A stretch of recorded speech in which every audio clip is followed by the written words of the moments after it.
All right, let's get started. I call this meeting to order. Erin, would you like to call the roll? Student Trustee Quinlan. Yes. Trustee James. Present. Trustee Morton. Present. Trustee Schaefer. Here. Trustee Ohm. Here. Trustee Griffin. Here. All right, we have nothing to disclose out of closed session. I think the first item would be approval of our agenda today. I'll move to approve. Second. Thank you. If you would mind just a second, we need to restart the audio. Sure thing. Recording in progress.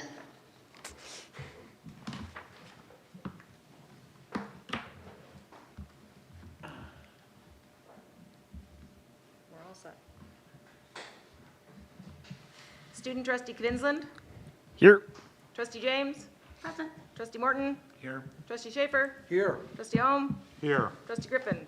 Are we roll That calling again or was that? voting on That the was motion? for the approval of the agenda. Oh. That was approval of the agenda, okay? Okay, shall we do that again then, just to make it clear? Yes. Okay. I have We the have a approval of- motion from Winspirit that was seconded by Michael to approve the agenda. Can we call that vote? Yes. Thank Student you. Trustee Quinlan. Yes. Trustee James. Yes. Trustee Morton. Yes. Trustee Schaefer. Yes. Trustee Ohm. Yes. Trustee Griffin. Yes, all right. Now we're rolling. Okay, let's see here. The next item is item 5 on the consent agenda. Do we have a motion to approve the consent agenda? I'll move to approve the consent agenda. Thank you, Michael. Second. A second. Is there any discussion or any public comment on the consent agenda before we approve and vote on it? Hearing none, we'll call it to a vote.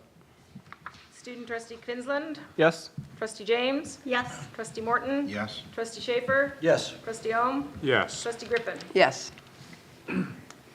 Right, and that brings us to item 6, reports, and we'll start with Knut. All right. So for this report, I kind of wanted to have the regular report as well as kind of a new discussion that I wanted to bring up, and I'll go over the normal reporting first. So, this is for the survey for all of ASB, and the question is, as we usually go with, what would you like the MUSD board to know about district issues? And this person says, having knowledge of my own capstone projects and others and their considerable difficulty in time completion, I would like that the CTE showcase were moved back and allow more time for better work to be done across classes. Not sure if that is in your jurisdiction, which I don't think it is in your jurisdiction, but I'm not sure. But that definitely is something that I know a lot of capstone students have struggled with, but I think it also just relates to time management for those personal projects, because definitely they should probably have a bit better of a framework around that for getting those projects done on time. And this person says, longer lunch time.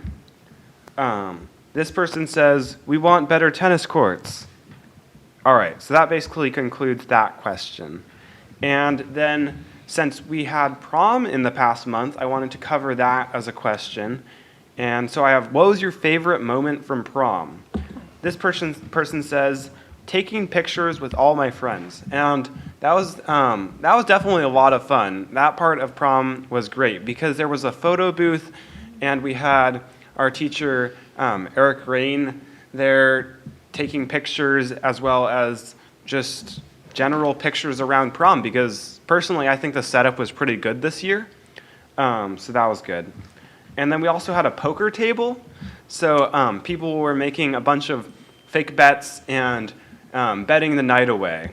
So yeah, they definitely enjoyed that. There was also a bar because it was in Crown Hall. So there was like Shirley Temples being made and Roy Rogers, I think they're called. And yeah, so that was definitely good. And then also this person says, watching everyone enjoy the dance and all our work paying off. And then this person says, when I reached the cherry at the bottom of my Shirley Temple. Very relatable. And then also, for my next question, since last week was Teacher Appreciation Week, I asked them kind of like if they had any teacher that they wanted to shout out in specific that they really appreciated. So I'll just read off some of those. Carolyn, she's the best. Stump, because he shows movies. I would like to shout out Profe for being a very good teacher and still being fun and enjoyable. Miss Duncan is awesome. This person says, all the teachers are great. Eastman for hyping up for the AP test and working really hard to prepare us for it. And this person has a longer response. To all the teachers like Carolyn, Francis, Rain, and others that are still compromising their classes for students. It can be really difficult to not have the proper classroom, and they are so patient. Marshall deserves a shout out because he does literally so much for students. So shout out to Marshall. I guess he's not here anymore, but because he's over there helping more students in the PAC. And then the next question is just kind of covering sports as the general question. And this person says, I'm in club volleyball. We currently practice twice a week and are frequently playing scrimmages with Fort Bragg and Willits, which is super fun. And basically all the other sports have kind of closed out by now. So yeah, those have all closed. And I know everyone had a fun season. And me personally being in tennis, it was really fun to have all the new people interested in tennis this year, because last year I know that there wasn't very many people on the team and there was kind of, people are losing interest. But this year I joined for the first time and it was definitely fun.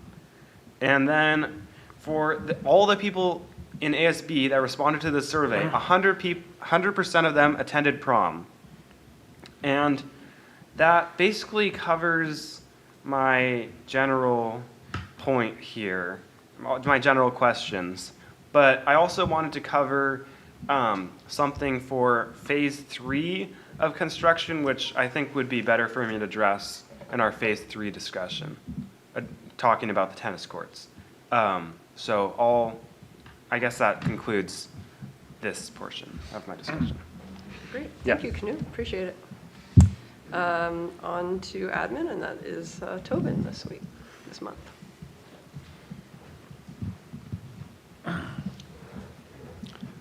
All right, thank you, Canute. So I think I'm going to go in sort of reverse chronological order here. There's a lot going on, but I know we have 2 months to prepare these things, basically on our rotation. But of course, I waited till 3:30, being a good high school student, right? So there's probably a lot more. But here's a few of the things in semi-reverse chronological order that have been going on. So you can go next slide. As Canute said, it was Teacher Appreciation Week. The Interact Club actually did something every day for the teachers, from bringing them flowers to food. And so that's not all of them, but there's some of the teachers. We put a little shout out on social media and got some nice love for the teachers out there. So thank you to all our classroom teachers for all that they do. This week, we are currently in the middle of a staff spirit week. This is a stealth spirit week. The students didn't know this was coming at them. So we showed up with funky hairdos and dressed as farmers and wearing monochromatic colors, and the students are kind of looking at us like, what are you guys doing? So it's been kind of fun. And this good morale boost for the staff. So. Oh, that one that's fine. It's just the title got a little off there. But that underneath behind those photos says the MCHS, or Community School Senior Project Night. It might say that. It doesn't look like it. Anyways, that happened last night, and there's a nice selection of senior projects that people enjoyed looking at those and listening to music So congratulations to our community school seniors for wrapping up that important milestone of their comm school careers. We recently had a career fair and a college tour at Mendocino College. I'm thanking Fort Bragg High School for hosting the career fair. We actually brought our sophomores and juniors. Basically, a lot of our seniors already have plans and sort of know what they're doing. Some don't, but we wanted to focus on our younger students and kind of inspire them. And some students were definitely inspired, more than past career fairs, which was really nice. And we stopped and had lunch at Mendocino College and split into groups and had tours and presentations from Mendocino College to help promote our dual enrollment program. And there's some pictures of prom and the little photo booth area there. It was a great event. Prom was also a wonderful event. It's a great dance. Everyone's dressed up and acting mature, drinking their Shirley Temples. So yeah, it's a lot of fun. A few ASB activities. The chess tournament was somewhere around there in March or April, I think, right? It needs to get concluded, so there's a good reminder there. We also had a Rochambeau tournament after we came back from ASB. It's a great event because it's, every time it halves the number of people very quickly. So, anyways, it lasted all day, but there was a little twist to it in that everyone started out with a necklace, and if you defeated someone best 2 out of 3, you would get their necklace or necklaces if they had a lot. So at the end, you can see Liam there with all the necklaces of the whole school because he was the champion. So that was a fun event. Yeah. And of course, we had AE week in the first week of April, which kind of brings us more or less back to prior month. It was a great AE week. Had a lot of that classic AE week magic. I know Wind Spirit reported on that, a couple meetings ago.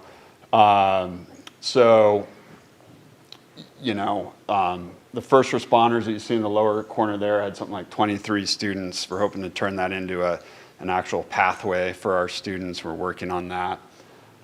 Yosemite is the classic trip. And then everything from rock climbing to coastal adventures to Ashland. So it just, it took a couple years to kind of get it back, but I feel like the bonding that happened on the trips and the experiences, the discomfort of students and overcoming that and pushing themselves a little bit started to happen. So I'm super excited to keep bringing this back. In fact, Fort Bragg called inquiring about AE week, so maybe the model will spread. Just kind of a couple by the numbers. That's our current chronic absenteeism rate according to ARIES as of today, with a breakdown by group. The number in parentheses is the total number in that group. So you can see that which groups are above average tend to be the white students, special education students, and homeless students. And those that are below the average rate of chronic absenteeism tend to be Hispanic or redesignated EL students. And just because this conversation comes up about, does the early start time make a difference? I thought I would look at the total number of tardies this year compared to the total number of tardies in 22-23 up until this date and time. And because the school there's about 6 fewer students than there was last year, I just divided, the number of tardies by the number of total students to get a rate. So I think not doing any sort of statistical analysis, but so we have 2 first periods because we're a block schedule. So there's period 1 is a first period 3 days a week, and period 2 is a first period 2 days a week. And so this is just looking at morning tardiness. You can see in 22-23, we had 800 first period tardies with a rate of like 5 tardies per student. Whereas this year we had 584, which was a rate of about 3.8 per student. Second period was more, more even. It was interesting that second period this year has had more tardies. You know, I could look at what classes those are. Some, you know, there's little things that make a difference, but still there is maybe something there. I don't know. No. Just some announcements and reminders of things that are coming up, and because they're a little bit different from what we're used to. Well, we do have awards nights on May 22nd. That's a Wednesday night, 6:30. The community school starts, 7 o'clock. We're actually going to do it right up here. And that will be, we will hand out the CSF stools. We'll hand out the dual enrollment recognition for students that received 12 or more units of college credit. I think I told you maybe back in March that we had 40% of our seniors receive 12 or more units of dual enrollment credit, including one who will be graduating from the community school who earned 60 units, which is equivalent to an AA. And so that'll happen, so that's going to be next Wednesday. Then we can look at our graduations coming up, the 12th, 13th, and 14th. These will all be outdoor graduations. This will be our 4th different type of graduation in 5 years. So we had our drive-by graduation, we had our football field graduation, we got 2 years in the gym, and now we're going to do graduation in the quad. So we're going to have to work with Lathrop and make sure that we don't have, you know, roofing nail guns firing off at 3:30 on Friday, or for that matter, you know, on that Wednesday. And we'll have to make sure that they clear out trash bins and, you know, just there's a lot of sort of stuff outside those classrooms. So that's something that our crew will have to sort of push them to do, I'm sure. So put that on people's radars. I'd like to thank Megan. Her last day is tomorrow, so she got a new job that I think is exciting for her and seems to be a good fit for her. And it starts June 1st, so in order to transition, she's ending a little bit early here. So I just want to thank her for her 5 years of service as our administrative assistant and the you know, adaptability and calm presence and can-do and willingness to be super helpful in the office. So I appreciate Megan. Okay, and that's it. Any questions? All right, thank you guys. Thank you. Thanks a lot, Tobin. All right, Jason. All right.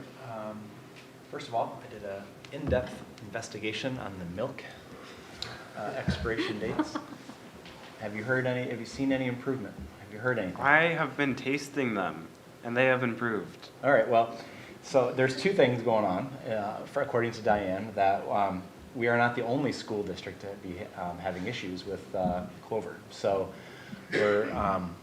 so that's beyond our control, that sometimes the milk is spoiled and the date of expiration is still a week away.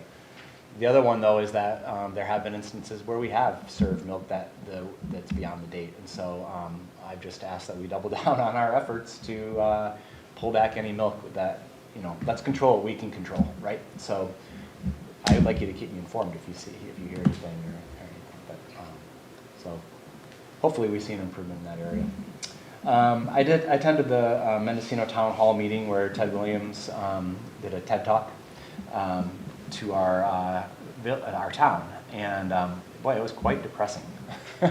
the discussion just about how much of our tax money goes inland, and we generate by far the most tax per capita just in that peninsula, and yet we don't see the return. And essentially our roads are years away from being fixed.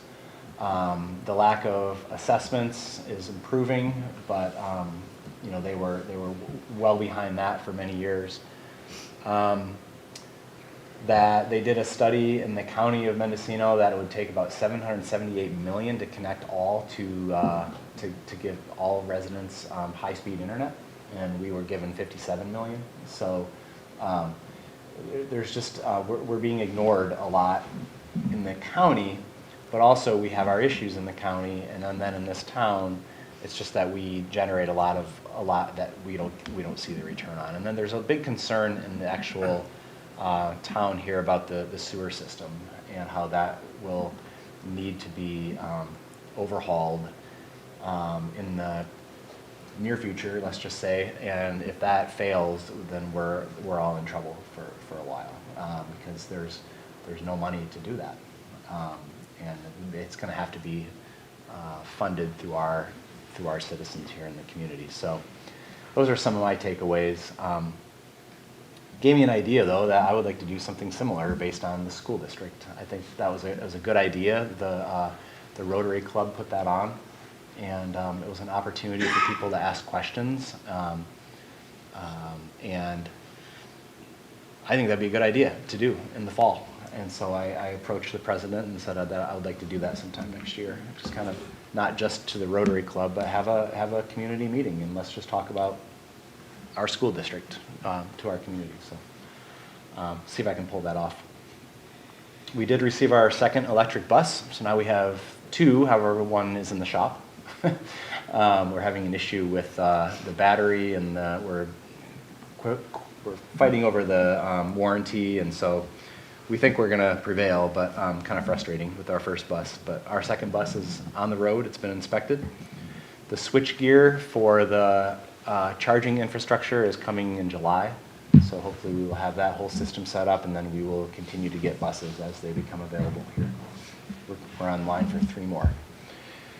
Meg and I met with all of the departments this past week and just went over their budgets over the last 5-10 years and their proposed budget for next year, just to try and get more accurate budgeting so we have fewer surprises as we move forward.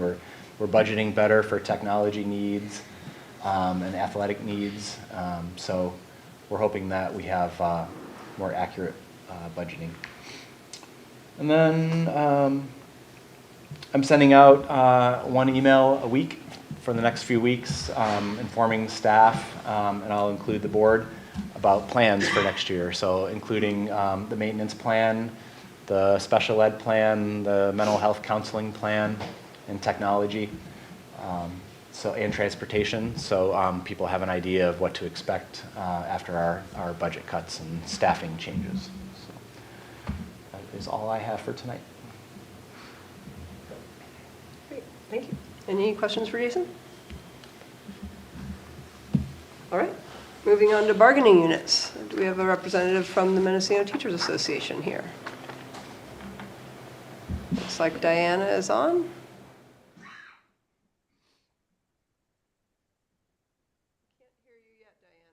Okay, can you guys hear me now?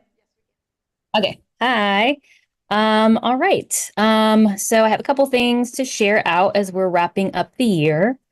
There were some signs and signals that there were some unresolved issues people were wanting to, or members of the MUTA were wanting to get off their chest, and in an effort to sort of move forward and improve things and just get back together.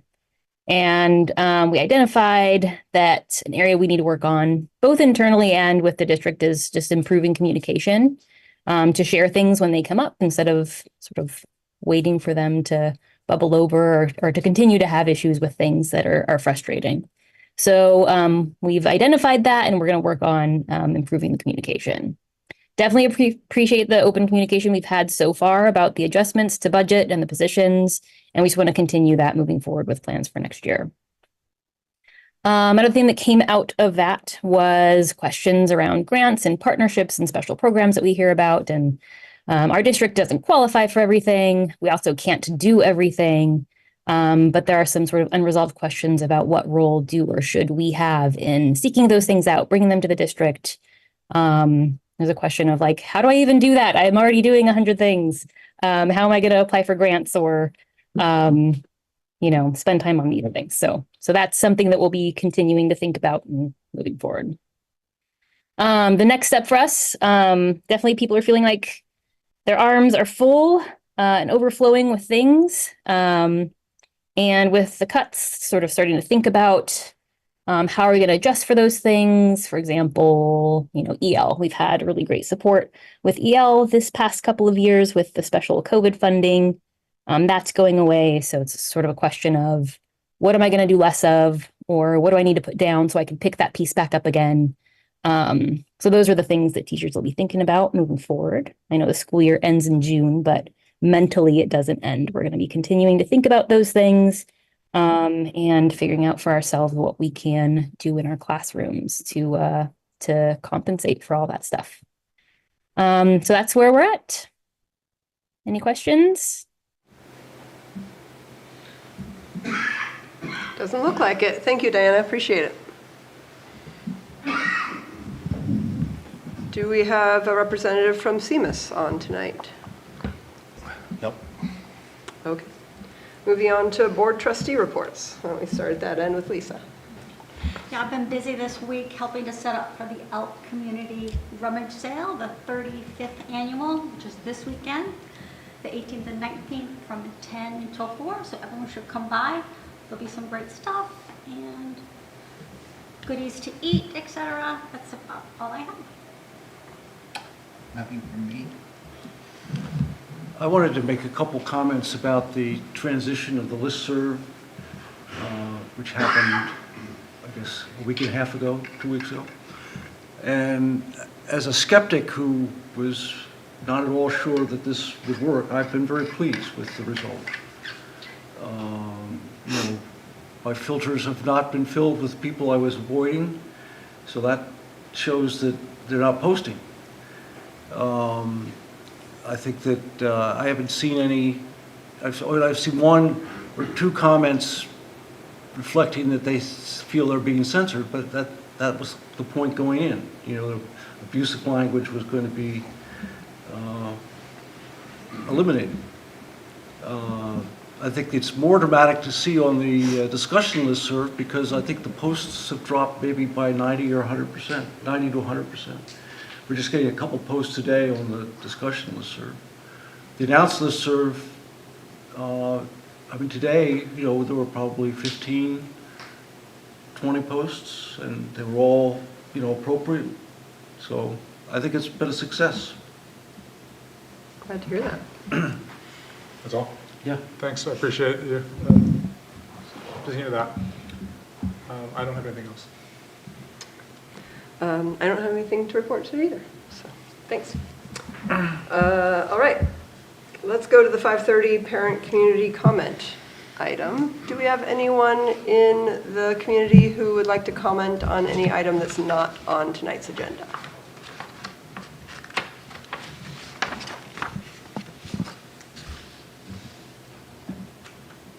See no one. No? Okay.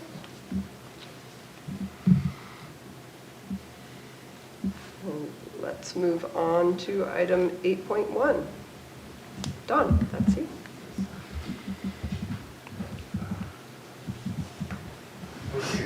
And let me just say, while Dawn's coming up to the mic, if anyone ever does have a public comment they want to make and they're online, just feel free to put up that raise hand or put something in the chat to Erin and we will certainly get to you. So just if you missed your 10 seconds and want to talk, we certainly don't want to shut down any public comment. So it's a good way to do it. All right. Well, good to see y'all. Thanks. I'll go through that, and I know you've got some questions, and I'll try to fumble through it. But this is a broad brush of, this is the summary level of our expenditures to date in our budgets. I'll explain how this is developed as part of your question. But basically, this should be a document that's read from the more detailed one. And what it's basically showing, or basically what I'm saying is, we wanted to originally try to save half the contingency, just being optimistic.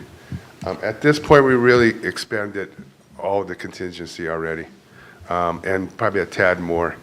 There is another line item in the GMP that's actually 5 line items that are called allowances. And I think if I'm optimistic, we may have half of that to rely on for phase 3, and probably more confident about being at least a quarter of it ready or coming back. I tend to be conservative. I don't really reflect that in the reports, but that's kind of the gist of where I think we're going is we'll cover the contingency with the contingency and a hair more of the allowance, and then a measure of the allowance will allow us to carry on with a phase 3. So why don't we go to the next one? All right. So the Lathrop is trying to finish up. It's kind of a scenario like the first time around where I don't know if it's their style or just the fact that they have a bunch of subs that are coming from far distances, but it's hard to,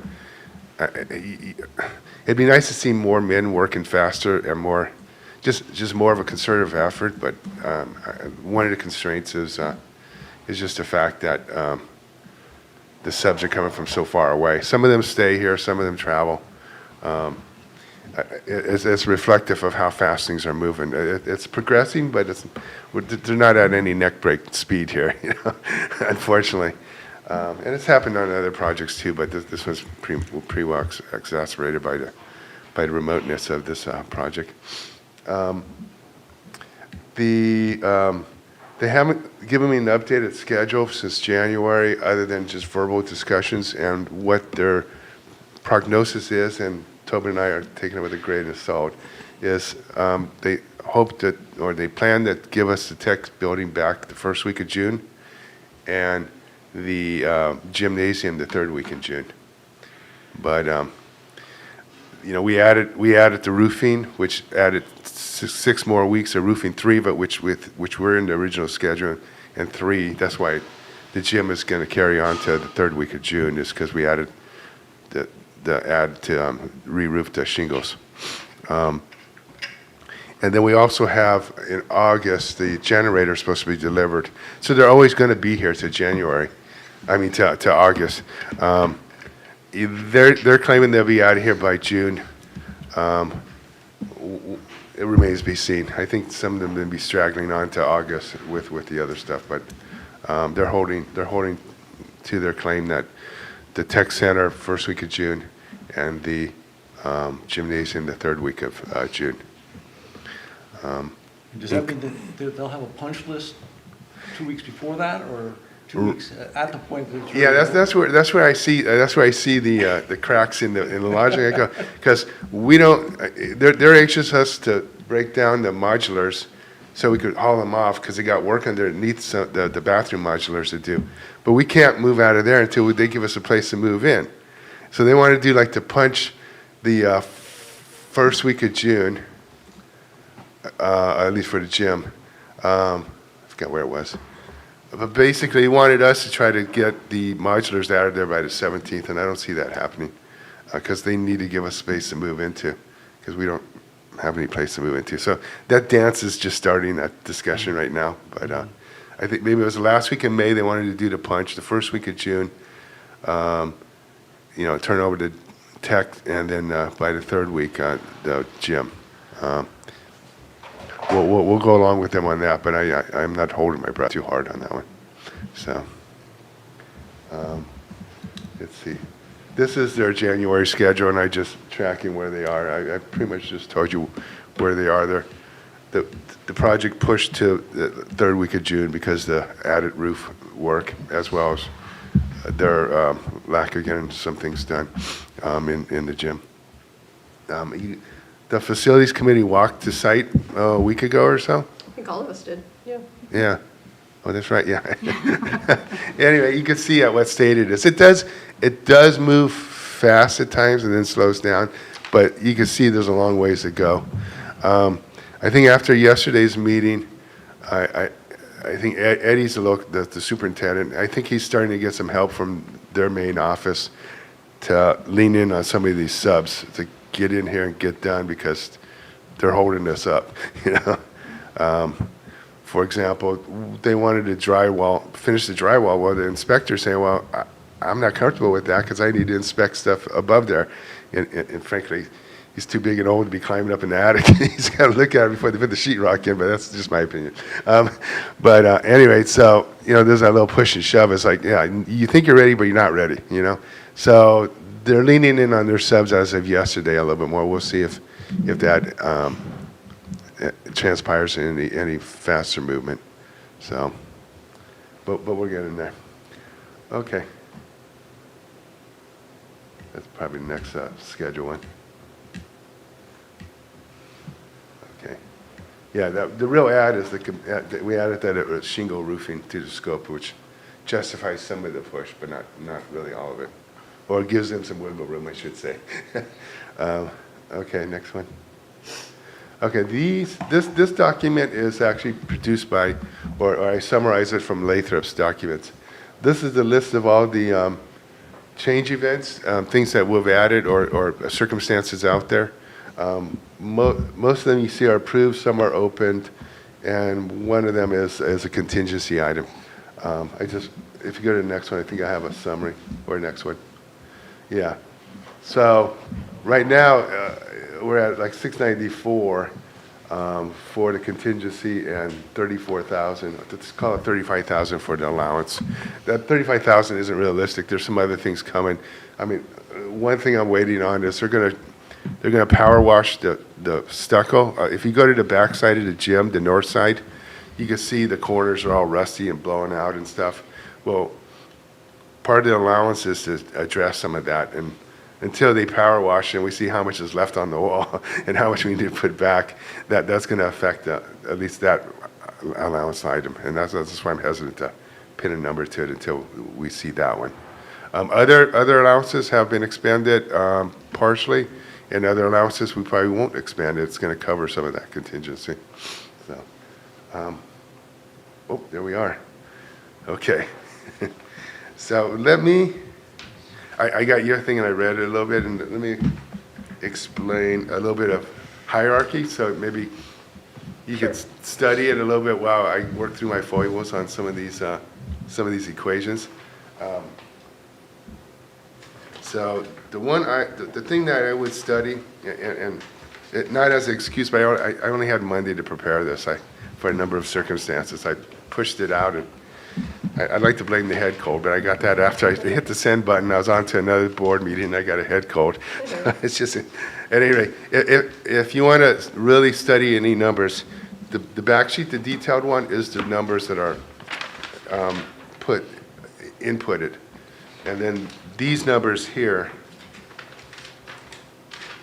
are equations that summarize some of those longer lists.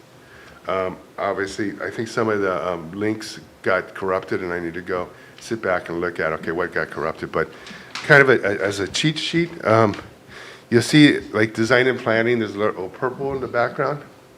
If you go to the detail, all the ones that have purple are the summation. That's the summation of all the purple, et cetera, in those colors. So you could cross-reference and see where the link was wrong, but I need to sit down, take my time. Okay. And figure out why they're not. Figure out why those things aren't linking. This happened to me in the past, but tell you the truth, what you're really seeing is my stress cracks. I'm working on way too many projects, and I should learn to say no, because that's what you're seeing is stress cracks. But Yeah, and I'm just trying to figure out what the bottom line number is. yeah, and I think for now, I would trust this number. I think we're at about $1 million as a bottom line for phase 3. But I'll sit down after I get through this cold and a couple other board meetings and work through the foibles of the equations. Sounds good. It looks like the gym re-roof came in at $209,000. Yes, so it did much come in lower than less. we had initially suspected, Yeah, which is great. because it was closer to 300, I think, we're between. Yeah, we had a very early number that was 6,000, it was just, or 600,000 as a placeholder, but then we had 300,000 for a while, so. Yeah, it's great. yeah, and that is part of why the contingency went from hoping for half, and so and that also confuses it, because now it's taking part of the contingency, but it's a want to do, yeah. So that's a short answer. Sounds good. All right, anybody else have questions? Do you have any progress photos on there? I thought I Yeah, did there's some on there, unless they're. Oh, maybe I'll They're in the document Okay. that's linked to the agenda, Oh. the agenda on the website. Okay. Oh, okay. I'll check Yeah, I that meant out. to do some progress photos in there. I guess as part of pushing it out on Monday, I was gone for 2 days last week and had 3 board meetings this week. So, at any rate. Were you in there today, Don? Yes. Did Yeah. they square away the mechanical stuff in the culinary area? Yeah, that was part of the Come to Jesus discussion with Lathrop and their group yesterday, or after the meeting yesterday. I saw a couple guys up there with their heads up in the attic trying to figure it out. And they're trying to get Chris to come tomorrow to bless it so they could do the drywall. So, yeah, they're sorting that out. I noticed a lot of the doors are hung in the tech center now. So I did see some real good progress, but there's still a lot to do. So. All right. Any other All right. questions for Don? All righty, thank you. Thank you, Don. Appreciate Okay. it. All right, moving on to item 8.2, Phase 3, which is what we do going forward. We did approve a list of projects at 2 meetings ago, last meeting, I think it was 2 meetings ago. No, last meeting, I think we approved the list of projects.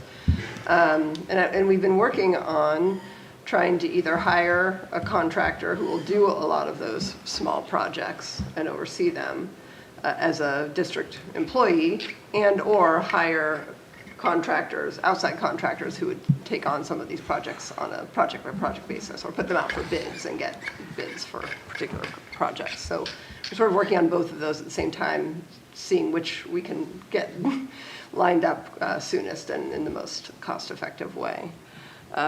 So I don't know that we have a whole lot of firm progress on that. Unfortunately. Other than speaking to at least one person who has applied for the staff position at the district, and so that may happen if that works out, but that's not a done deal yet. But I know Wind Spirit has been talking to a lot of his folks that he knows who are contractors. Other contractors have expressed interest in sort of getting on the list and doing all the things they need to do to check the boxes to do some of this work. So we're working on it, but no clear steps have been taken at this point. I think that's the report from the committee. Knut, did you want to jump in? Yeah, I did want to jump in.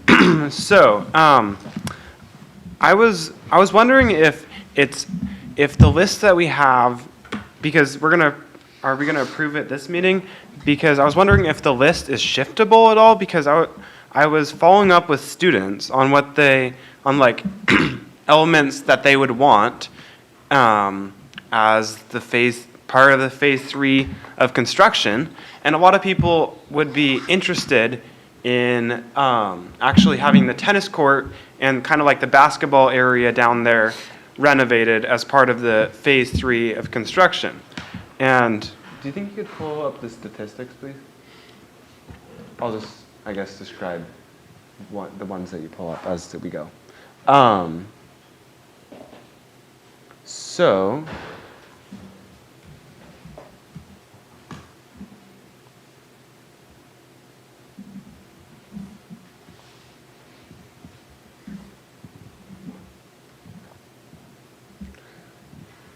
okay, this one is a question sent out to everyone on the tennis team this past year. And it's, do the MUSD tennis courts meet your expectations of a well-maintained and serviced court? And That's a softball question. it's getting into discussion. I'll get into the deeper questions a little bit later on these statistics. But you can see 100% of people on the tennis team actually got all the responses in the first day, so everyone was pretty enthusiastic about this. 100% of the tennis players don't think that it's well maintained and serviced. And I kind of wanted to bring up this discussion because I personally, as well as a lot of the other people on the tennis team, have definitely noted that it would be nice to have this tennis court renovated because we could play at lunch or we could play after school easier, because it's really challenging for like students on the tennis team to get a ride to Wiggly Giggly where the closest public courts are. And it just seems a little bit odd that we don't have that tennis court renovated when we do have tennis, when we do have a tennis team at our school. And I think it would definitely be good to get it renovated for winning more games. And anyways, let's check out another one of these statistics. And then this one was sent out to ASB, so kind of a more general pool, not directly connected to the tennis team. should the renovation of the MUSD courts be a priority for the phase 3 of construction? And you can see that 75% of people think that yes, it should be a priority. So a pretty big majority there, 25% no. And let's check out another one. And then I thought it would be good to kind of give you guys a ballpark of what we would be looking like for the cost of this. So I was researching it, and putting the new concrete over the whole court would be roughly $8,000 to $12,000 from my research, but we could definitely follow up on that. And then new paint, the new tram lines would be $250 to like $650. And then a new net could range from $200 to $500. And I kind of asked ASB kind of what they thought was the most essential. And of course, I think that the lines and the net would definitely be very helpful aspects, but I'm sure, as you can see, the majority of people think that the new concrete would be the most essential aspect. And I can kind of describe that in a little bit of depth here. The concrete, there's a lot of places where the concrete actually goes down. So during tennis season, since it rains, all of the period of tennis season, those little divots, there's like puddles that like, they're actually kind of deep, and it's not playable during tennis season. So, yeah. And also the balls bounce weird because of that. So let's see what another one of these says. This one is for the tennis team.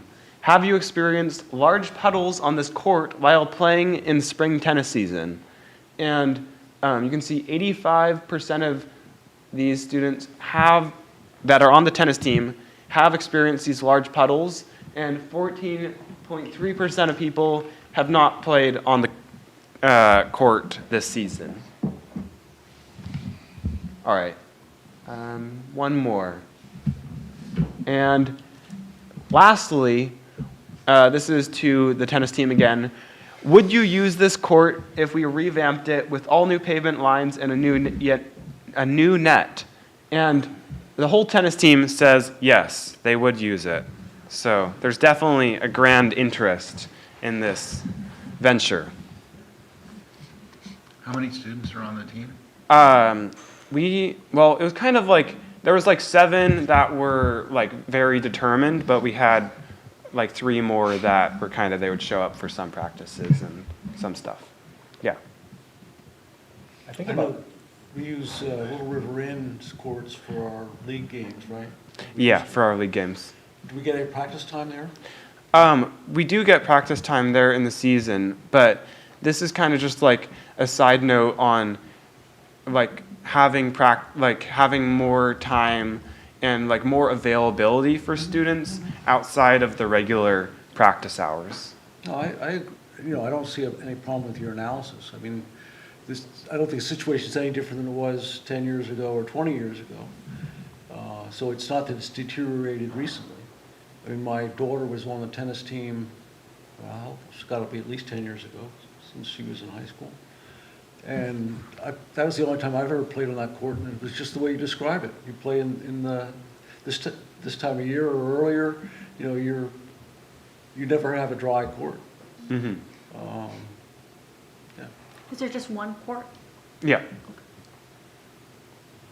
so we could also cut down the eucalyptus trees because those leaves are a nightmare too. They are a nightmare. It's very annoying. About 3 years ago, maybe 4, Tobin, we received a grant that wasn't earmarked for anything in particular, or maybe it was, but Tobin looked in detail at resurfacing the court. So we had somebody out and they looked at it, they gave us an estimate. So it was in the works to be done. And then they dropped off the face of the earth. We didn't hear from them again. So it's been really hard. Then we followed up, I think, Tobin, and we tried to find others to come and look at the courts to resurface them.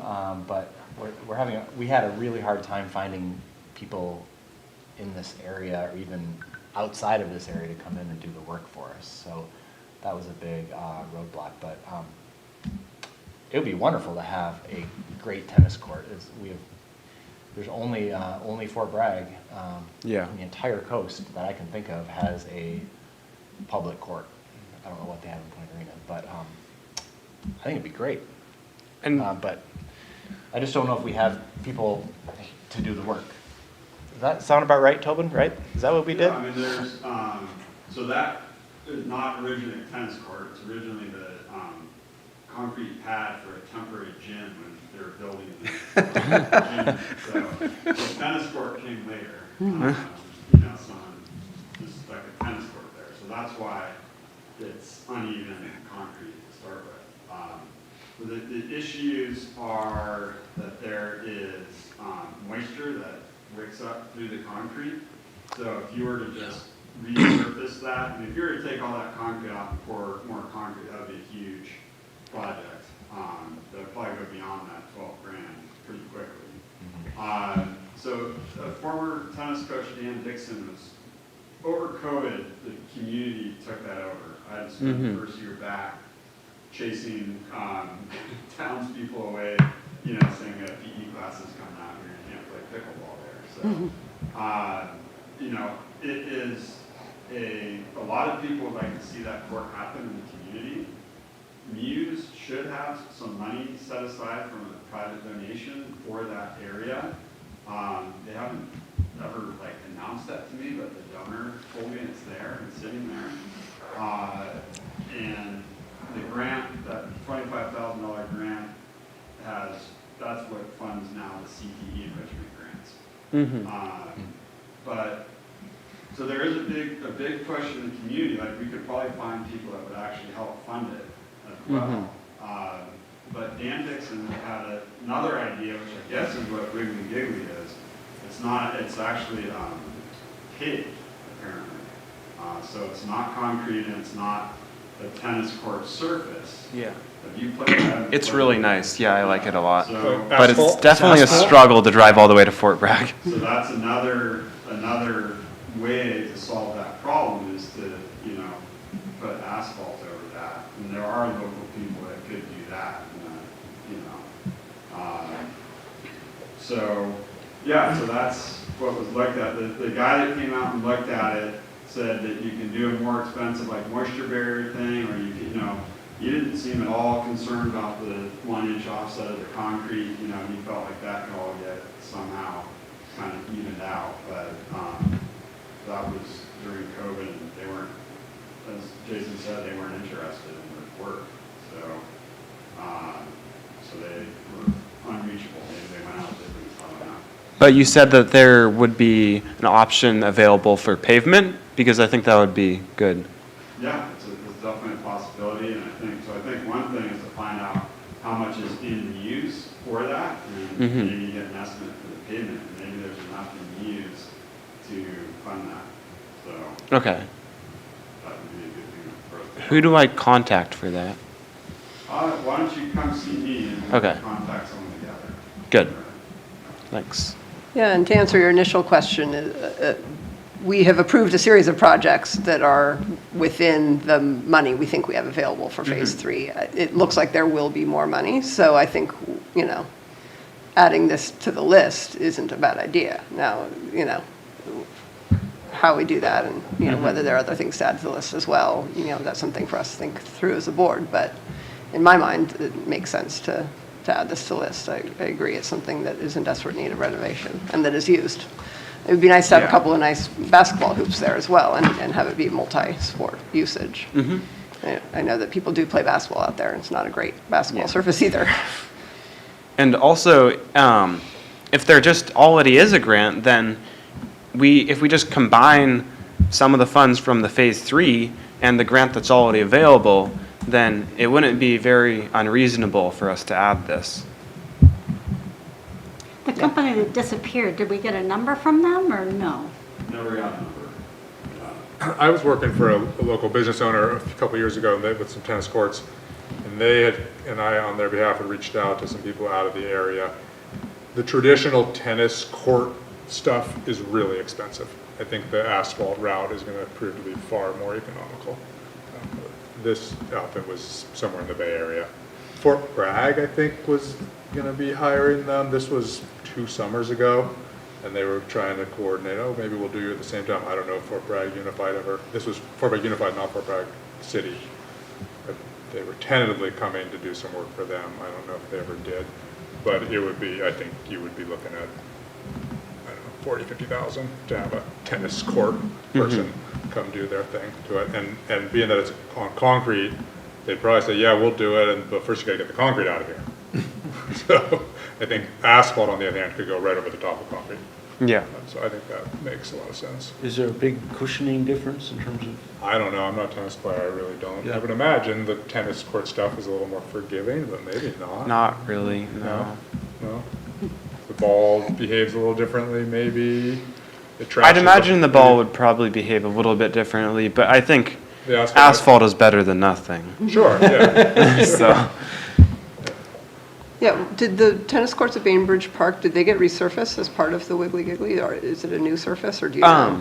it seems pretty new. It Okay. seems like it's new, and I also don't recall there ever being lights there, but there are lights there for night playing, which is really helpful. Yeah, and I know that the Fort Bragg Middle School put in pickleball courts where those old tennis courts used to be, and I think that surface might be relatively new, so they might have That might have been a what's contractor. happening. Yeah. So I think it's something that we can look into as a facilities committee, for sure, and work with you to try to bring back to the board. Does that sound good? Okay, thank you. Any other thoughts or comments about Phase 3 at this point? Good luck on getting some of these projects done this summer. Thank you. All right, moving on to 8.3, discussing the solar project that we have been looking at. Got a couple of maps for you here. This is something that was the subject of our last board workshop on the 8th. Because we anticipate receiving about $1 million in state funding that is essentially a reimbursement of a portion of what we spent on our high school modernization project, we recently were able to confirm that we should be receiving that funding by the end of the year. We are bringing back the idea of installing solar here at the high school to cover all or almost all of the usage of the high school campus. This is something that was originally part of the modernization project and was unfortunately on the chopping block due to costs at the time. And so we're looking at doing it. Part of the reason that we're looking at doing this sooner rather than later as well is that we applied a while ago for the NEM 3.0, I believe it is, or is it the 2.0? 2.0 financing program with PG&E. It's a particular tariff program that has now expired, but because we applied for it in time, we've been grandfathered into it, but only if our solar is up and running by April of 2026, which would require us essentially to get going with all of the permitting and jumping through all the hoops and putting a bid package together and getting out for bids nowish in the next couple months in order to make sure we meet that deadline. So Winspear and I and Jason have been working on this, and we talked about it a lot at the workshop last week. So I think, to me, there are two things. One is, do we want to go forward with it, period? And we're looking at about a 219 kilowatt array. And the estimated cost for that is in the $1 to $1.3 million range. A very high level back of the envelope number at the moment without having bids. The other development is the 30% tax benefit we get because of the Inflation Reduction Act that we can take advantage of as a school. So we would get 30% off of whatever that number is. If we spend $1 million, it'll only end up costing us $700,000 after we get the $300,000 back. So one of the questions that I raised at the workshop was, what's our experience with our solar at K8? Did we get a good return on our investment? Do we have any data on that? We don't right now. We don't have. I mean, I have not been able to get on there. And Okay. do all that. I mean, it would take. No, that's fine. it would take a it while. was only a week or. But we did. 10 We days. were. we were. I was monitoring it for the first 5 or 6 years and that I was here, and we were seeing the proper return. It was a little skewed at one point. Like, we didn't think we were getting enough, but then we found out that the monitoring system for one of those whole zones wasn't working. So it's really difficult to find out if we are getting the return we're supposed to be getting. But we were for many of those years. Okay, so go on. I didn't mean to. Yeah, and that's something we definitely should find out. Although the system we're looking at getting now is a different kind of system than the roof. Right, it's not the decal thin- type system. It's not thin the thin panels. laminate. Right. Yeah, this would be standard large glass solar panels. So, yeah, that's essentially where we're at. The consultant we're working with has advised us it would be about, at least the last time we heard it, and it's in the packet that's in the materials, it would be about an 8 or 9 year return on the investment. But that was based on old numbers, not new numbers. Right. Yeah. And he has not gotten back to me, and I've Yeah, asked so him we're trying to get those twice, updated. So Right. we're Yeah. waiting on that. And again, you know, it's once you get out to, say, 10 years, and you're expecting the life of the system to be 25 years, you're really diminishing your return. You know, before, we were looking at having a no cost to the district through a power purchase agreement. And I think those, at the time we were looking at it, died because of the incredible uncertainty about solar in California, which maybe we're more certain, but it's not less dire in terms of the support that the utility and the PUC are giving to solar. That said, you know, I'm definitely in favor of solar if it's affordable and if the return, we're going to get less sun here than we do at the KA campus. If we find that our solar actually doesn't meet our expectations in the K8, it's going to be harder to say it's going to be working here in much poorer sun conditions. But there are very few ways in which we can invest our building monies, which are separate from our general fund monies, that actually save us general fund monies. You know, it's a real plus to our program to be able to reduce our utility costs. Yeah, in some ways, we're converting bond funds into general funds. Right. Through solar. And the fact that we've changed to an all-electric campus means that our electric use is going up, and already this year, PG&E has raised their rates 16%, you know, with more in the future. So anything you can do to reduce that bill is going to be, you know, a good thing.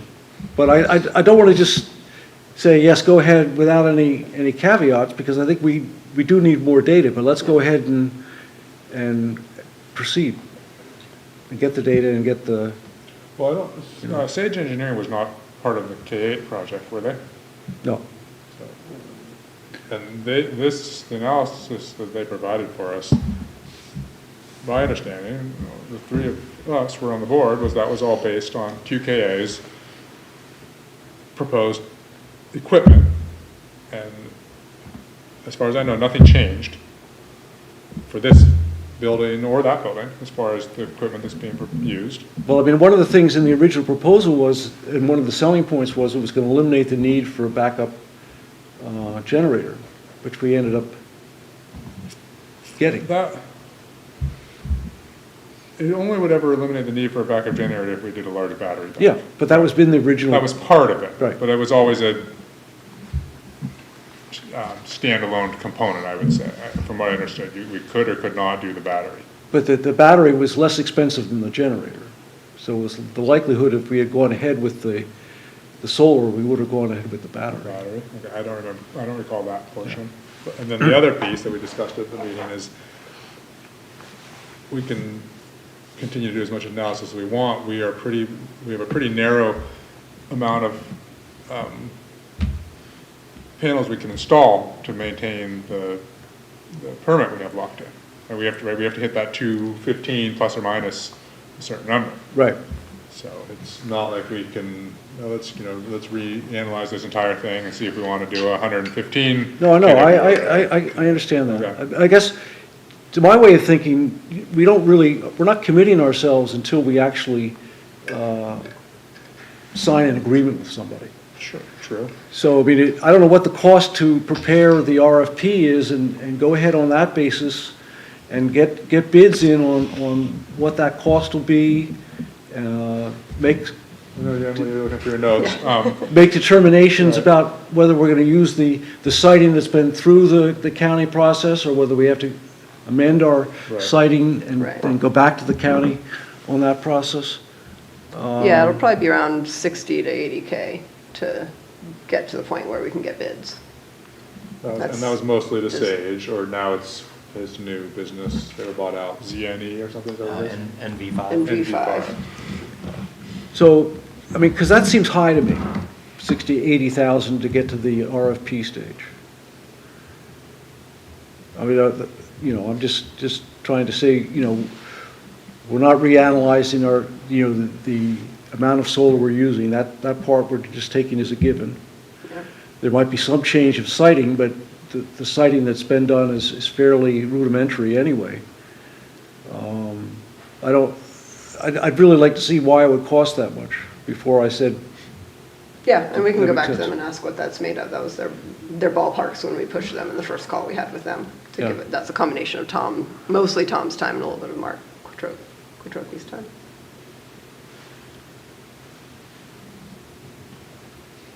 The other piece is that we're waiting for our survey to come back, to actually be concluded. And if you look at these two pages, the less colorful one,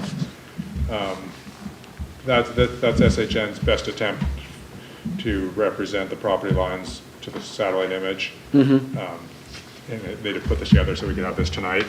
It's not, of course, they wouldn't guarantee its accuracy. But if you look at, for example, the array that on this blue one that is shown on the west side, it's almost entirely on state park property. so that's not an So option. that, I don't think, not in that Right. configuration precisely. Jason and I walked around a bit before the meeting from my rudimentary measuring from the midline of those trees to the sand of the track. It was about 58, 57, 56. 58 to depending. 54 feet. Yeah. And then if you look at those numbers, there's dimensions here. He's got 51 feet, and I think those are fence-to-fence numbers. Yeah. Now, those are individual runs, like Lisa pointed out at our last meeting, so I imagine those could be shortened some if we wanted to use that area. So, I think, We talked about using some of the area up here, too. sure, yeah, and then there's the carport, in the very top. Yeah. Yeah, and then there's the other And I guess this map is- that we were emailed to with his, did everyone get this, or was that just us? I mean, we all got this a while ago, but then we, Well, this shows it too, right? yeah, no, the one that Tom sent us that shows, That's in the Is it in the packet? agenda packet. Okay, yeah. At Oh, right. 8.3. yeah, so you guys, if you guys Yeah. look at that, that shows all the different options that he proposed. And he said he was here on site, but I'm not sure what map he was using, because obviously that didn't quite add up. Yeah, to me, this is a good enough deal that we should move forward with getting bids and move, it's worth the investment of $50,000 to $80,000 to get bids. And, hopefully it won't be that expensive, but between the tax deduction and,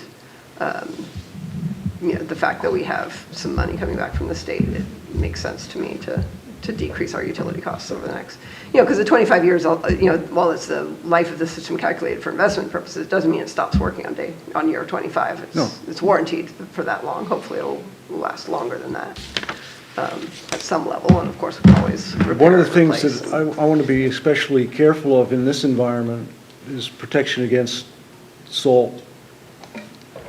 That's very corrosive in this situation. Yeah. So one of the things, again, we know of installations that are not maybe quite as close as this, but both in Point Arena and Fort Bragg, there are large solar installations that will have a track record on or what mitigating things they did to reduce the effect of salt spray and that. It seems like there are quite a few decisions here, and there are some time cutoffs. It would be nice to have a timeline, a chart with the due-by dates on it, maybe, so we can get a picture of what we have to get done and how fast. My understanding is we need to move really soon. I mean, NV5 can't guarantee when they'll complete it, but with that less than 2-year deadline to be actually up and running through PG&E, as we know, public projects don't move particularly quickly. Right. And who we might get to bid. He said that's going to be potentially challenging, is finding bidders for us where it's not a huge project.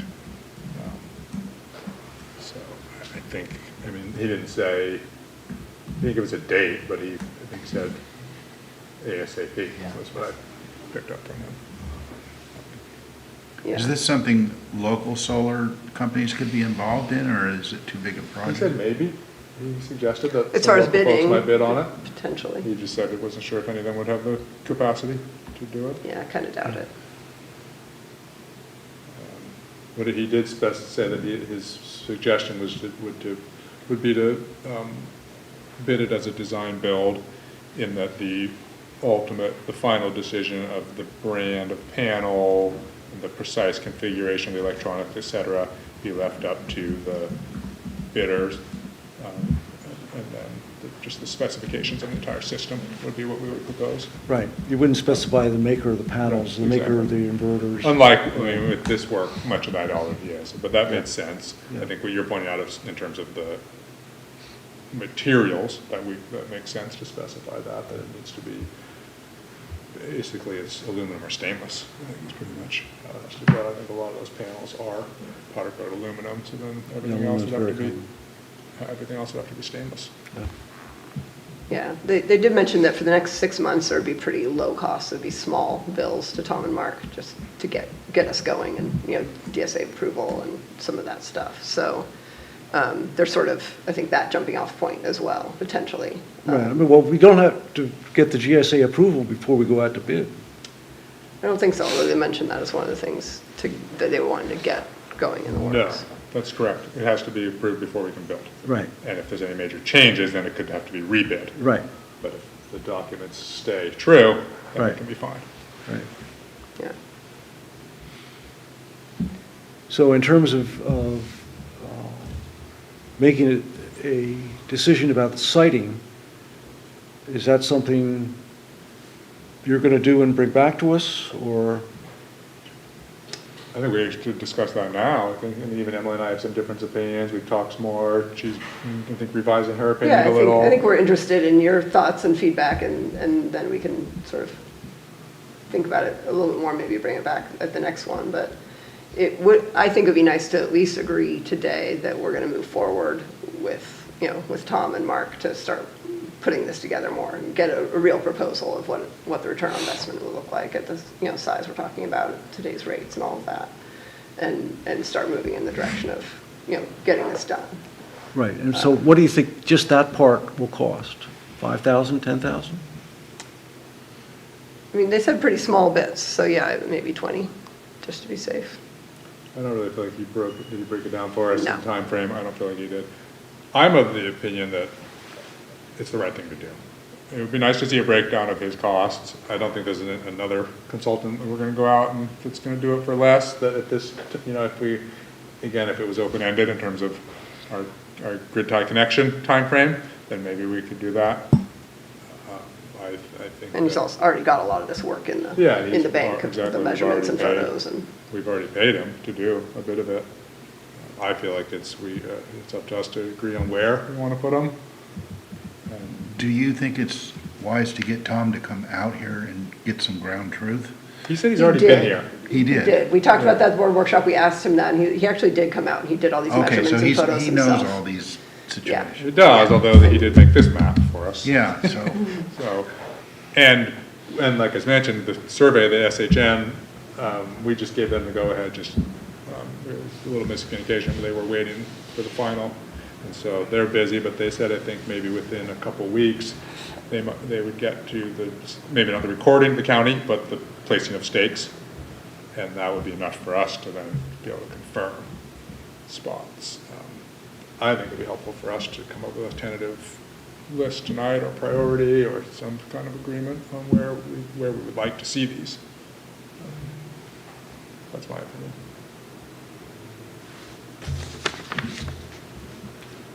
So if you don't mind someone just starting in, I think my preferred sites are actually high up on this hill and in the cypress trees. So are they on his thing or? So in other words, on this one here, C3 except larger than that area that's indicated. You know, you could make a whole roofing car park. Well, so C stands for carport. Right. So it is a carport. But I'm you're saying it could be larger. make that larger, eliminate C1 and C2 and create as much additional area in the cypress trees to get your 219K. And not do C2 or C1. Right. And not do the track or the, you know. And I think that's what I think also. The C3 as drawn, he says, is 47, just shy of 50. But it could maybe, but C2 is, I don't know why C1 is 63. I mean, just And we have fire route limitations out there that have to be maintained, right out here. But you could make them high enough so that they were underneath that, right? I don't know about that. Aaron, is it possible to put up the map from item 8.3? Do you have that? I would Or imagine. you, I Jason? mean, fire trucks drive under other structures. Sure. What did he, the thing is, they're going to be pointing this way, so that'd be the low side. So that would probably increase the engineering cost considerably. I don't know what the clearance is. I would imagine it's 16 feet. You're not going to have that much pitch on it. You know, I He don't gave us that number. Do you remember? Remember he was talking about low side, high side? Yeah. He mentioned I think that. it's 12 feet on the 12 low feet on the side. low side, because I think maybe that's automotive. Mm-hmm. But I would imagine for a fire lane, I would guess it's a bit more, but I don't know. Yeah. I would imagine that's going to increase costs because of wind load and DSA. I would be inclined to not tell them to go taller. Oh, okay. That would be my input, but we could, you know, because I think it would just, because the carport, we're already going to pay more per watt than ground mount. So what was the most he thought he could get in on this part? GM Cypress, It's 200. 200. So 200, you don't need much more. No. You know. We Yeah. have the pump track gets pretty much obliterated if. Or can be GM relocated. It can, that was a discussion. Yeah.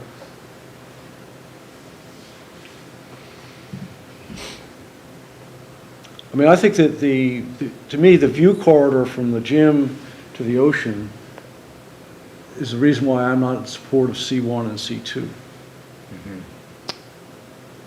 And I think C3 might be a little more disruptive to the view corridors from the high school than C1 and C2, just because of the Well, amount of there's time no people spend. windows looking in that direction, is there?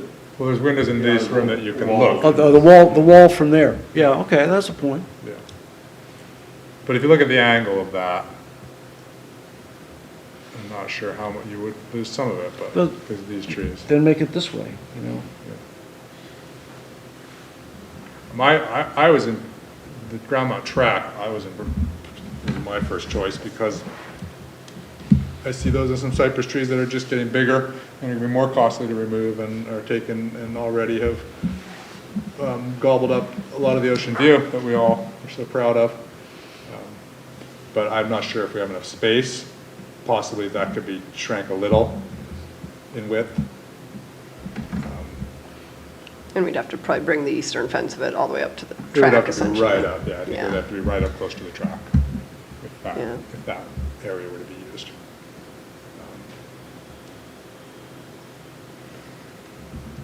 Emily and I had discussed the possibility of a combination, which is kind of what you just suggested, but not the exact same configuration. Some carport, some ground mount.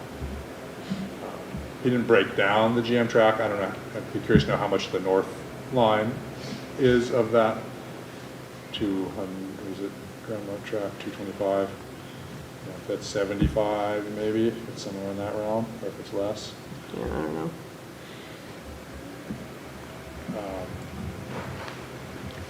And I think we could use the GM track slope, but only the southern end of it, and not coming all the way up to the, not having that fence come all the way up to the driveway and parking lot, but stop a little lower so we lose a good amount of it.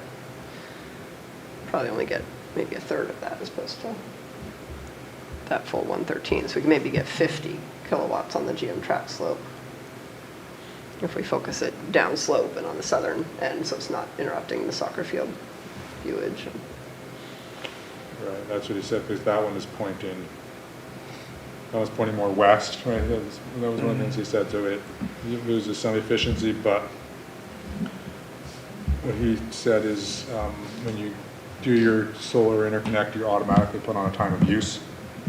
And at the time of use, you get more money for your afternoon generation, right? Because that's the peak time is 4 to 9, I believe.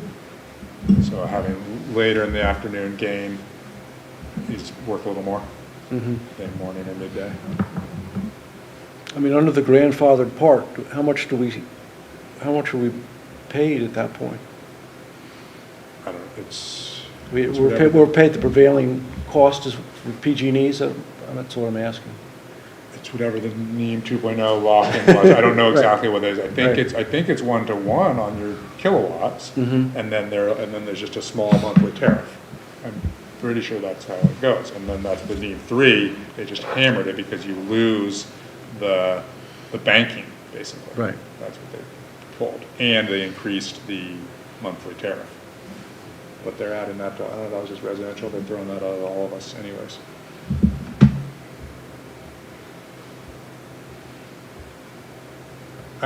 I think it's possible that from the new hospitality room and the gymnasium that you would be looking right underneath carports if C2 were built, but maybe not. Maybe because you're up, maybe you'll be looking right at it. Well, and they seem to be installed on the far back portion of the, if you look at the overlay that has the portables on them, Right. they seem to be shown, I think they have a single, or, one pole halfway between it, not four Poles down the in middle, corner. right, is how it is. So this, I think C2, he said would be probably a 2-pole. C1 would be a 3-pole. I think he said 3 or 4-pole. Yeah, so it's possible that they're hanging over the hillside a bit, which is nice, because that's unusable land otherwise, and not fully over the parking lot, and therefore not fully blocking that view either. Not blocking the view would be a high priority for me. That needs to get resolved. I suppose even if you can see the ocean, you're still blocking. I mean, which view? If you're blocking, it's going to be blocking some view, because you're going to be looking at blocking As some. little as possible Yeah. is mine. And I'm all for chopping down cypress trees. And we don't know what Yeah, I mean, the hurdle GM's the county's going to give us in that regard. The GM cypress trees, to me, is a large space with large old trees that I think we'll need to deal with sooner or later. So we might as well deal with them and kill 2 birds with 1 stone. Yeah. Was your last proposal was GM cypress tree, C3 and then GM cypress trees to round it out? Is that what you said? Or no? You said C1 and 2 or something. I think I said C1 and 2. That was You more were saying mine. 3, yeah. Yeah. Yeah, I think this was in a text with the other. Yeah. I mean, as much as I'm fond of using the GM track, but I'm not sure we have the land out there. I'd like to hear from Tobin too, if he has any thoughts. Yeah, I was, the GM track was sort of a new one to me, and I kind of like that too. I haven't walked out there and seen the border, but I do think that serves a dual benefit. Those southern trees are not wind blocking the field to a great extent. My son took a little bit of south or west wind, but so removing those would open up the view. It's not going to greatly affect the spring northwest wind on the track, and would be the least, I think, visible, especially if there were some sort of bushes in front of the fence or something. Well, any of the ground mounts have to have a 6-foot fence Yeah, around them, and the panels will be less than the 6 feet. yeah.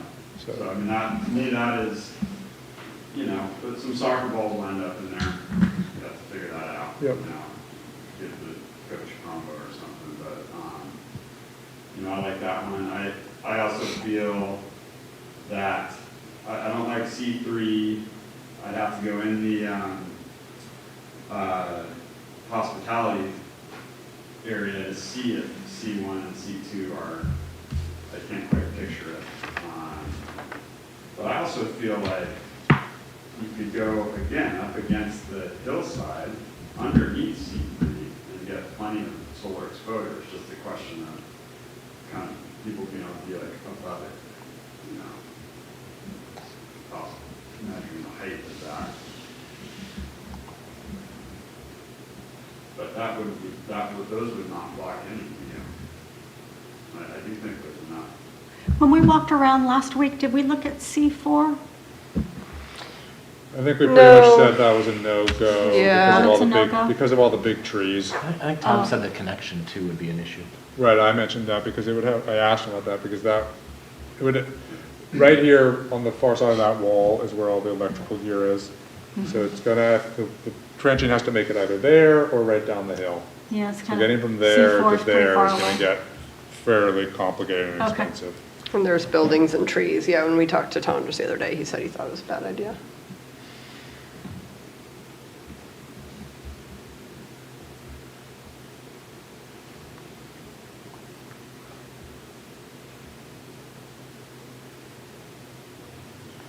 Yeah, I think we probably either need to do the GM cypress trees or maybe a combination of the track slope and the track in order to get where we need to be, plus probably C1 or C3 or C1 and C2, you know, some sort of combination of those. I mean, I think,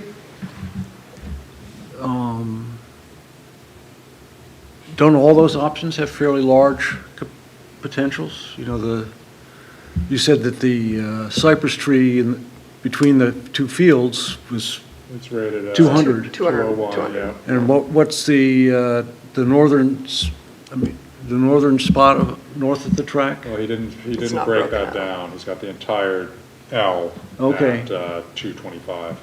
That's interesting that it's only a little bit more than the cypress trees.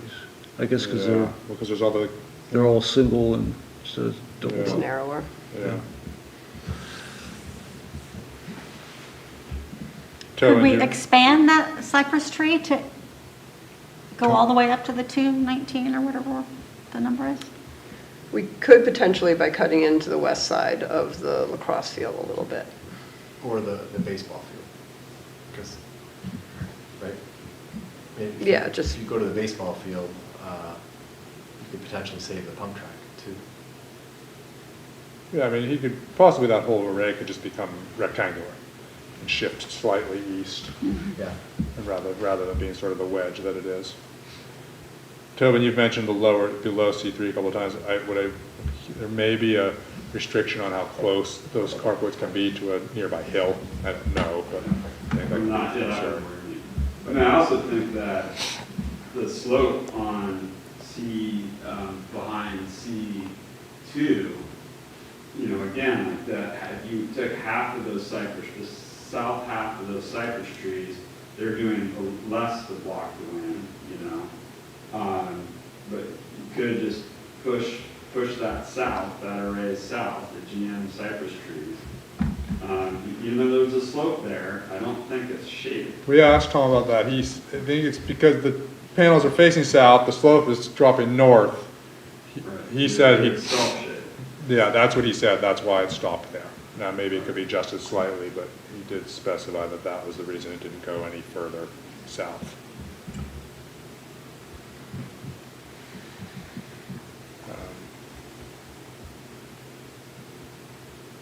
I mean, maybe we wouldn't delay any to hold off on final location, but give them the go-ahead that we want to do this, and because it feels like we all are, if we have that agreement, we want to get more input on exactly this layout, and maybe SHN will have enough work done.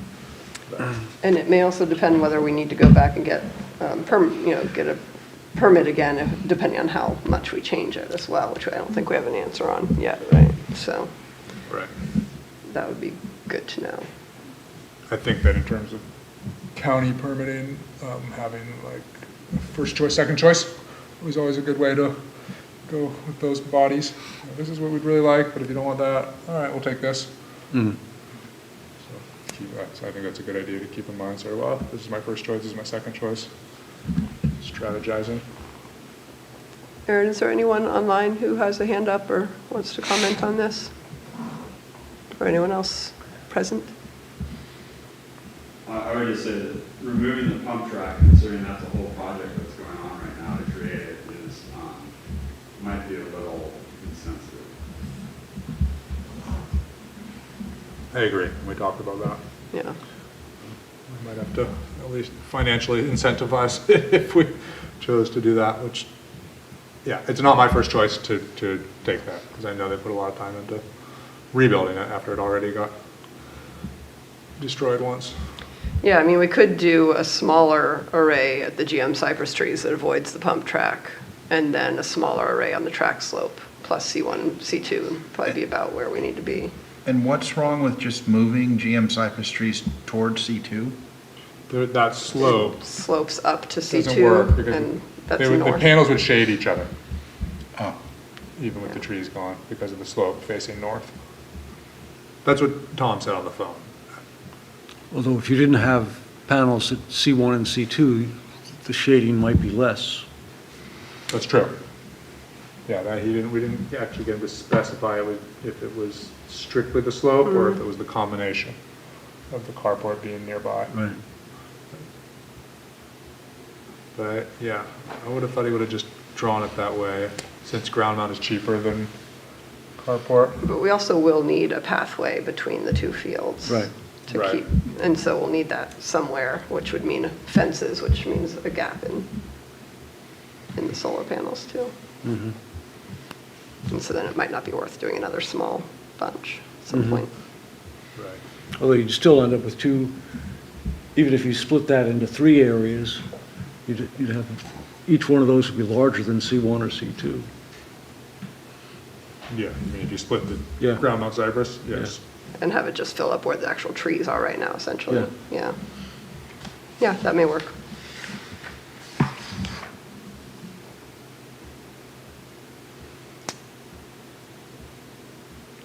Well, shall we go back and try to do some more work with Tom over the next couple of weeks and bring back something a little more formal next time? Does that? Yeah, seem and like- you could agendize it for our LCAP meeting too, if you wanted to make June sure we 6th. didn't, Yeah. Yeah, you know, so we're not losing too lose much time. We'd only, I mean, that's a couple weeks away, Yeah, you know. okay, that sounds good to me. All right, shall we continue then? We're on to item 8.4, Prop 98 Art and Music Annual Report for 23-24. And is this just a report that we need to approve? Looks like. If Meg is here, Meg's. Yes, it's a report. I don't know if it's up on the screen. Do you need me to share my screen?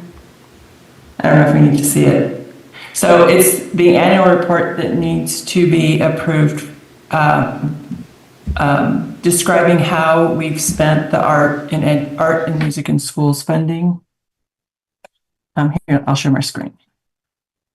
We have it. Okay. So anyway, basically what it's doing is it's telling everybody in the narrative what money did we get or how we were funded by sites. And we've spent the in 23-24, we've spent the funding that we received at the K-8 sites for dance instruction. We have not spent the money in 23-24 at the high school sites because we didn't have a plan for it. So we need to tell in this report the number of FTEs that were supported with these funds, the number of people served, and the number of sites served. So that's basically what these numbers are. The full-time equivalent teacher was a 0.6 FTE. We had no classified or teacher's aides. We served 270 students across the 3 K-8 schools, and we served 3 sites. So basically, that's what we are reporting. And then we'll do this report every year, that Prop 98 money is allocated to us.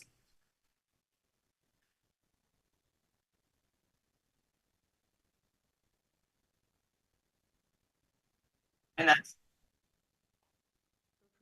I'll move to approve. Thank you, Michael. Second? Great. Thank you, Mark. Any other discussion or any public comment on item 8.4 before we vote? Okay, go ahead, Erin. I just wanted to let you know that student trustee Vinsland had to excuse himself for a time-sensitive project that is due and apologizes. Thank you. Trustee James? Yes. Trustee Morton? Yes. Trustee Schaefer? Yes. Trustee Ohm? Yes. Trustee Griffin? Yes. All right, 8.5, consideration of resolution 2024-10, specification of election order. This is just a requirement from the county that we approve of the election coming up for some of the board seats. 4 out of 5. 4 out of 5, everybody but me. I just went through this. So there are 3 members for trustee area 1, 3, and 5 are up for election with a term ending December 8th, 2028, and then 1 member for trustee area 2 is up for election with a term ending December 11th, 2026. I frankly don't remember which number is which. Is that one mine? No. Is that Lisa? Elk? Because you're filling an interim? Because of Jim's, yeah, I think Right. it was because Yeah. of Jim's seat that Lisa filled halfway through, yeah. So this is for the November 5th, 2024 election. No, actually, I'm wrong. Yeah, I think because it mine is it is yours. because they gave me the erroneous information. Because you were appointed, Yeah, so it's, right. so I think it's So mine. you're the one that would be just for 2 Yeah. years. And because Lisa was close enough to the end of Jim's term anyways, Oh, yeah, maybe. Yeah. I think that's what it must be. So it's a regular. Mm-hmm. Yeah. So I'll move that we approve resolution 2024-10. I'll second. All right, any other discussion or public comment before we vote? Okay, Trustee James? Yes. Trustee Morton? Yes. Trustee Schaefer? Yes. Trustee Ohm? Yes. Trustee Griffin? yes. Item 8.6, consideration of resolution 2024-11, establishing MUSD as a school district of choice attendance program. And the resolution says that we determined to accept 0 students from other districts. So For next year, yeah. So this is, But the numbers are staying pretty steady because we have a number of students who move during the school year that we do sign up for district of choice. So we have an agreement with Fort Bragg that if they've attended our district for, like 3 years or so, then they will always sign off on those.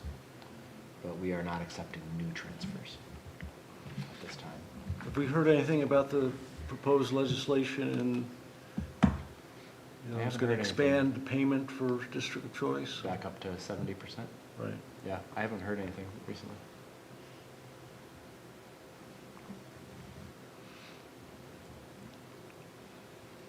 I'll move that we adopt resolution 2024-11. A second. any discussion or public comment before we vote on this one? Lisa was so excited to get her second in this time. I gotta do it fast. Yeah. Trustee James? Yes.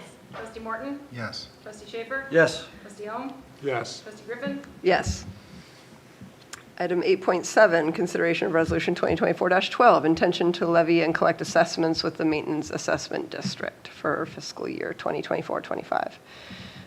This is just the annual requirement that we approve of continuing to collect these. This is the second step. The final step will be done in June. It helps offset the, the facility use that the community uses the facilities for.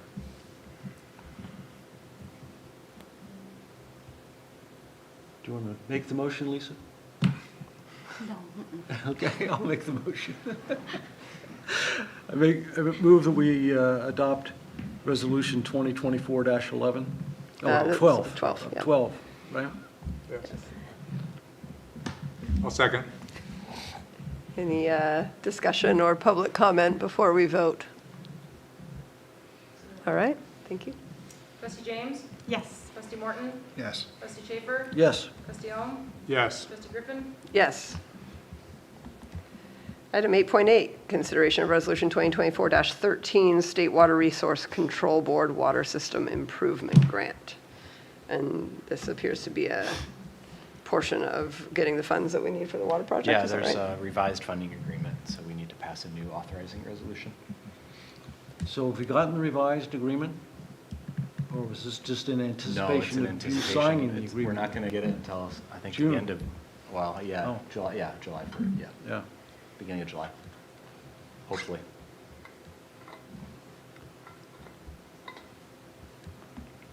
Are we holding off on any, we're not starting any construction there? until- We have an appeal through the Coastal Commission. Or, Right, yeah, oh, that's right. for a CDP. There's an appeal that hopefully will be heard in June. Do you know, is there a point where our contractor that might pull out? and we have to No, go back I've to let him bid? know to hold off, and he's starting on other projects. I've been in touch with him. I'll move to approve 2024-13. Second? Any further discussion or public comment? All right, let's vote. Trustee James? Yes. Trustee Morton? Yes. Trustee Schaefer? Yes. Trustee Alm? Yes. Trustee Griffin? Yes. All right, item 8.9, board policies, bylaws, and administrative regulations. This is a first reading on the petition to challenge course, BP/AR 6155. We discussed this a bit at the last meeting. Does anyone have any comments or questions about this board policy? And the action here is to move it to next month's consent agenda? Yep. Is that right?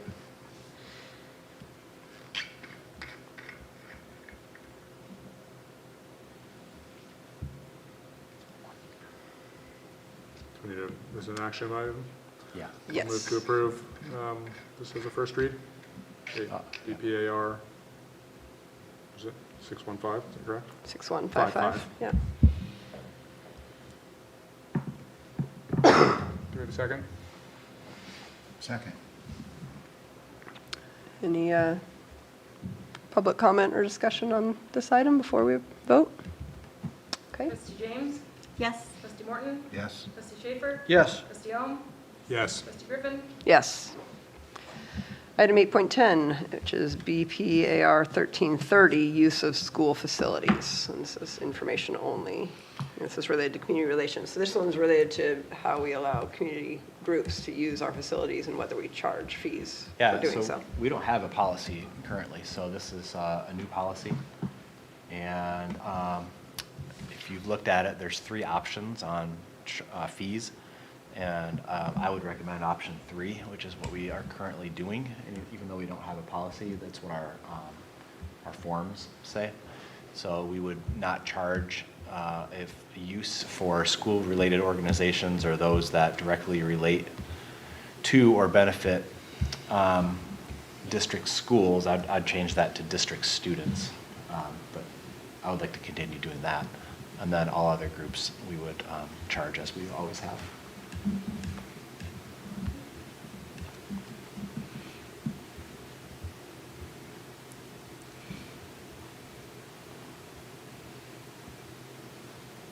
This is information only, right? We don't need Yeah. no action. Not knowing what our current policy was precisely, I was leaning towards option 2, which allows nonprofits and youth and school-oriented groups to use the facilities without charge as well. You know, one of the things that I don't think is specified in here is what if the group that is using the space is charging an admittance? Is that, Well, there's is something that in relevant to the fact that we charge them? Yeah, there is a part about leagues Yeah. that charge no more than $60 per month. I think in practice, we don't currently charge those organizations Which anything. ones? People like CYSL or MCSA, youth soccer groups, Well, for example. we do charge, we have charged Little League in the past, though, at Friendship Park.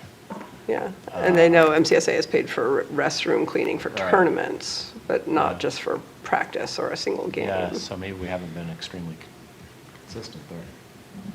But whenever, I think that last sentence, groups shall be charged fair rental value when they charge admission. right? Isn't that in here? Because that's what we do when they charge, if a group is making a profit or charging an admission, well, then they do get charged.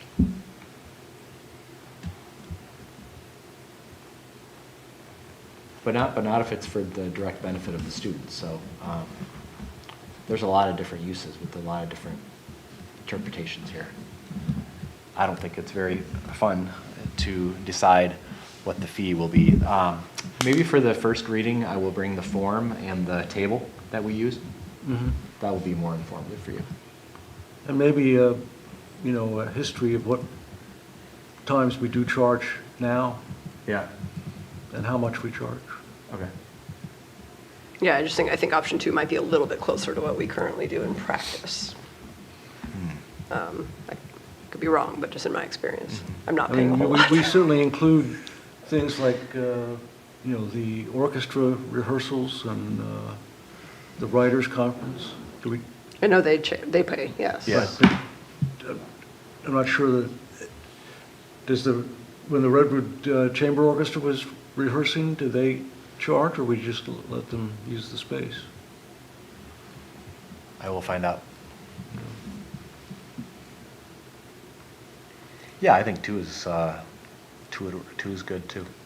I just want to make sure that we are consistent though. And they have to be an actual, do they have to be an actual nonprofit? It says so. Yeah, and I think it's something to consider. Should we be charging some of the sports leagues for using our fields since we're maintaining them? Right. Like, I don't think, does the men's league pay for their use of the fields on weekends? I can look Or the into it. women's league, for that matter. So usually the high school deals with the facility use here. I don't really see Yeah. what happens. And then the K8 does it, so.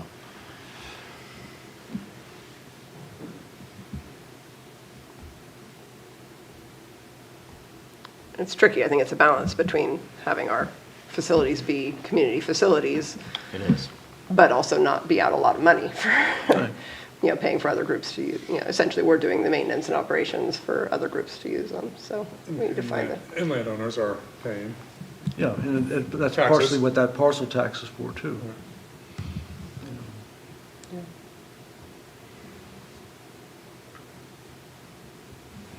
Okay, so you'll bring more information to us next month? So with that, we don't need to vote on that one, right? It's just discussion. Okay. Any other thoughts on that, or any public comment on that proposed policy before we move on? Okay. We've got a list of future agenda items. We'll be bringing solar back probably on June 6th if we get all the answers we need by then. But we'll keep working on that.